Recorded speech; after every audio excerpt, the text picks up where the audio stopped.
Baik, selamat siang anak-anak. Siang, Bu. Baik, di sini Ibu akan menjelaskan pengenalan komponen PC dan perakitan komputer. Sebelum kita lanjut ke materinya, satu orang pimpin doa. Pimpin. Baik teman-teman, sebelum kita memulai pembelajaran kita pada pagi hari ini, marilah kita awali dengan berdoa. Berdoa dimulai.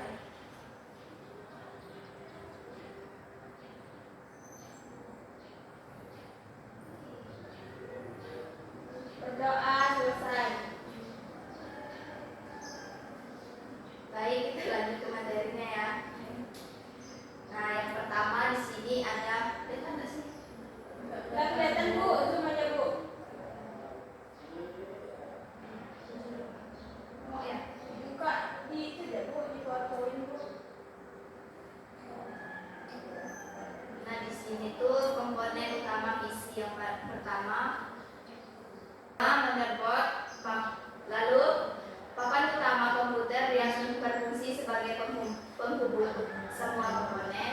Motherboard memiliki slot cache, CPU, slot RAM, slot ekspansi, dan berbagai konektor untuk menghubungkan perangkat keras lainnya. Lalu yang kedua, RAM.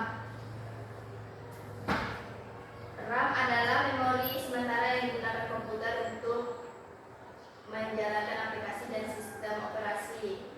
Semakin besar kapasitas RAM, semakin lancar kinerja komputer dalam. Lalu yang ketiga, CPU. Ada yang tahu CPU itu untuk apa? Tidak, Bu. CPU itu pusat pemrosesan data yang sering disebut sebagai otak komputer. CPU juga bertugas menjalankan instruksi program, melakukan perhitungan dan mengontrol seluruh operasi sistem komputer. Lanjut yang ketiga.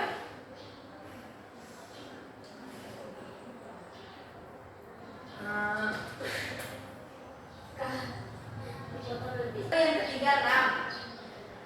RAM adalah komponen memori sementara yang digunakan komputer untuk menyimpan data dan instruksi yang sudah aktif diproses. Semakin besar kapasitas RAM, semakin banyak aplikasi yang dapat berjalan secara bersamaan dan lancar.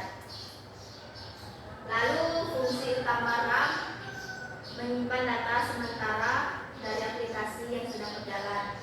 Jenis RAM DDR3, DDR4, dan DDR5.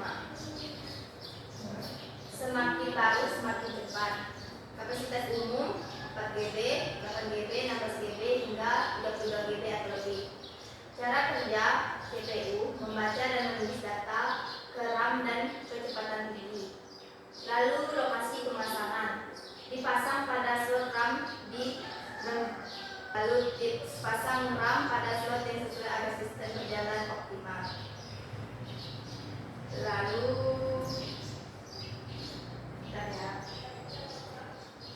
Lalu CPU. Ada yang tahu CPU itu untuk apa? Tidak, Bu. Nggak tahu, Bu. CPU itu untuk komponen utama komputer yang berfungsi sebagai pusat pemrosesan data. CPU juga sering disebut sebagai otak komputer karena bertugas menjalankan instruksi program dan mengolah semua data yang masuk dan keluar dari sistem komputer.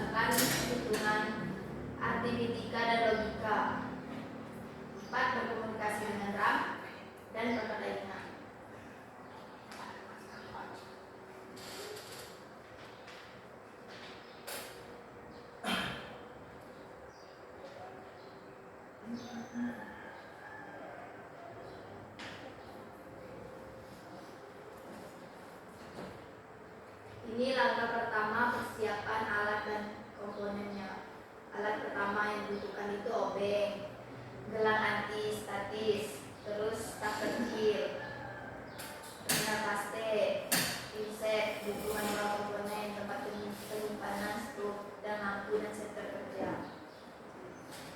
Lalu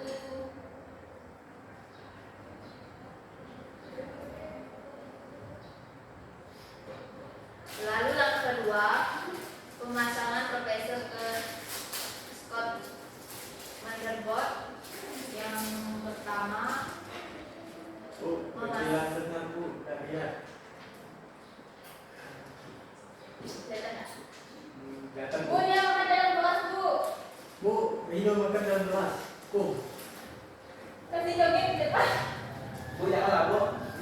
Cukup nyanyi, Bu. Nggak bisa Bu. latihan terakhir. Tidak mau Bu. Tidak mau Bu. Ibu, saya tanya terus ya. Kalau Ibu baik. Lalu memasang profesor CPU ke Scott motherboard adalah langkah yang memerlukan kehati-hatian tinggi. Pastikan posisi profesor sesuai dengan tanda segitiga pada screen. Terus bisa dilihat cara pasang profesornya.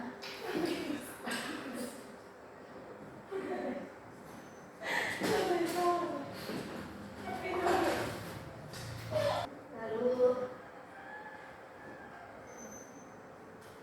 pasang harddisk dan pendinginan profesor.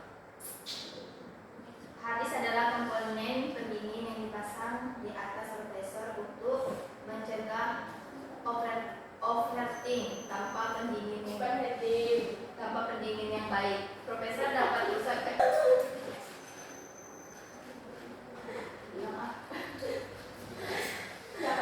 Langkah ketiga, pasang harddisk dan pendingin prosesor. Harddisk adalah komponen pendingin yang dipasang di atas prosesor untuk mencegah overheating tanpa pendingin yang baik. Prosesor dapat rusak akibat panas terlebih.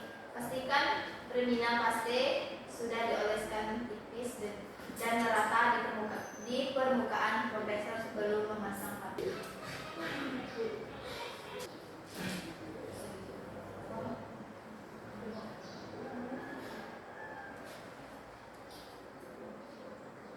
Gimana kayak ini? Bentar, Bu.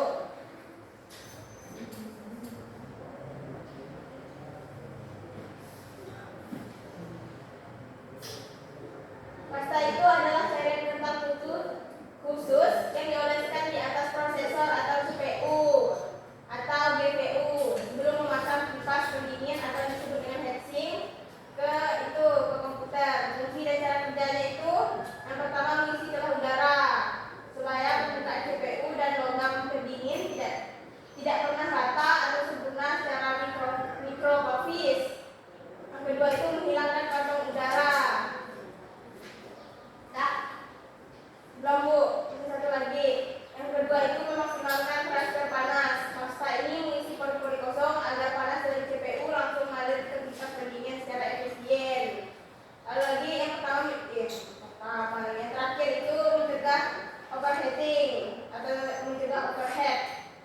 Menjaga suhu komputer agar tetap aman agar performa tidak menurun atau yang disebut dengan terminal throttling. Tuh. Baca, Bu. Ada lagi? Paham Bu. Lalu kita lanjut langkah yang keempat. Pasang rak ke slot yang benar.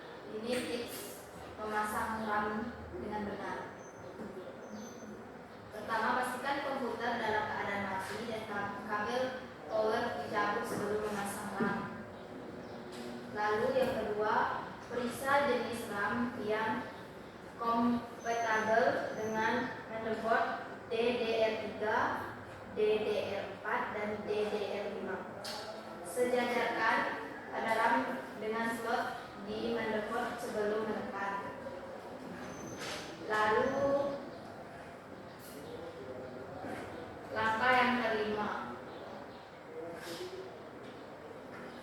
pasang motherboard ke casing. Setelah prosesor, harddisk, dan RAM terpasang, langkah selanjutnya adalah memasang motherboard ke dalam casing komputer.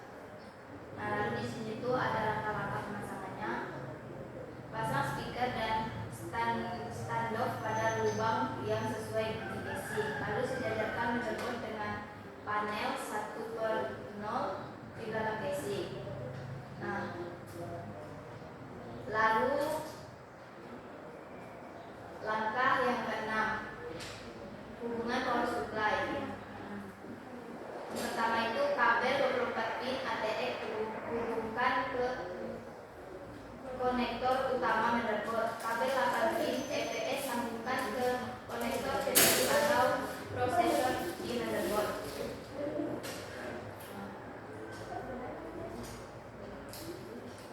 Lalu kita lanjutkan ke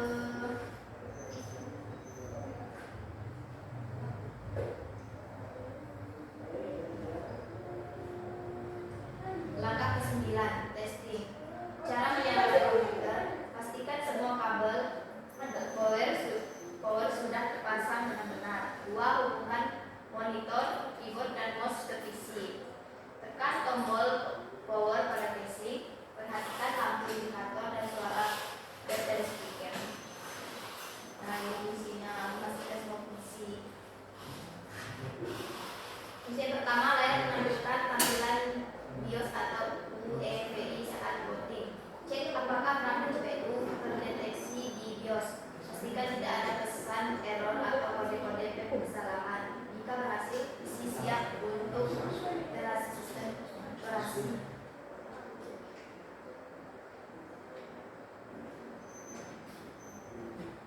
Dan di sini ada keselamatan kerja.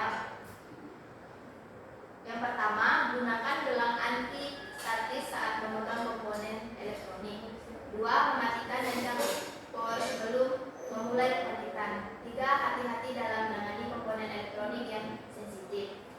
4. Ikut prosedur praktekkan yang benar dan berurutan. Bekerja di area yang bersih tapi bebas dari kelembapan. Jangan menyentuh bagian logam komponen secara langsung. Lalu simpan skrup dan komponen kecil di tempat yang aman. Lalu yang terakhir, periksa kembali semua koneksi sebelum menyalakan komputer. Nah, materinya cukup sampai di sini, tapi di sini ada indikasi pertanyaan. Nih, ada 5 pertanyaan. Kalau Boleh nggak bisa pakai jawab yang- gimana, Bu? Hah? Kalau nggak bisa jawab gimana? Buka HP. Itu Kertasnya ada di buku. Ada.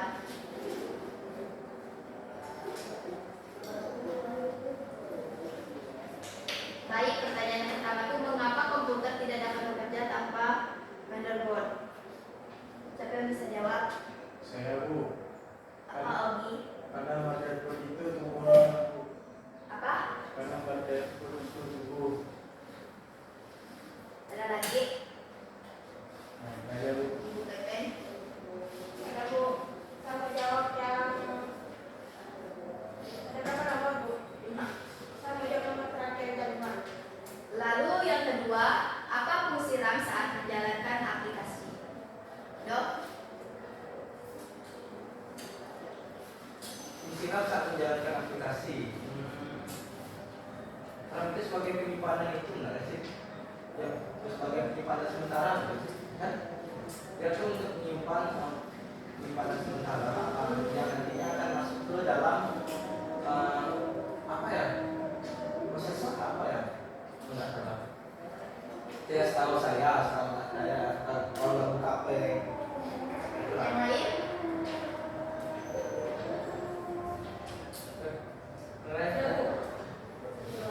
Sebagai tempat penyimpanan sementara data dan program yang sedang dijalankan agar komputer dapat berjalan dengan cepat. Baik. Lalu yang ketiga, mengapa prosesor disebut otak komputer?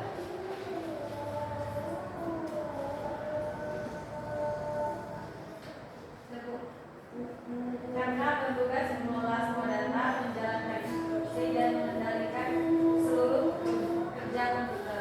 Ya. Lalu pertanyaan yang keempat, apa yang terjadi jika salah memasang komponen?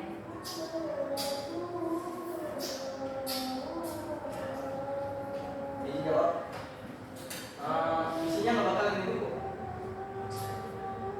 Kalau salah masang, Ya. dia nggak bakal proses, cuma nggak bisa hidup ya. Yang lain? Ada? Baik, pertanyaan terakhir, mengapa prosedur keselamatan kerja penting dalam perpindahan mesin? Penting Pak ada Ibu. Karena prosedur keselamatan kerja atau disebut dengan K3 sangat penting dan proses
Lalu yang keempat itu meningkatkan produktivitas.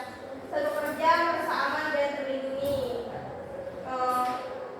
Jadi bekerjanya itu menjadi sangat efisien karena meningkatkan waktu yang tidak henti berproduksi akibat kecelakaan dapat dihindari.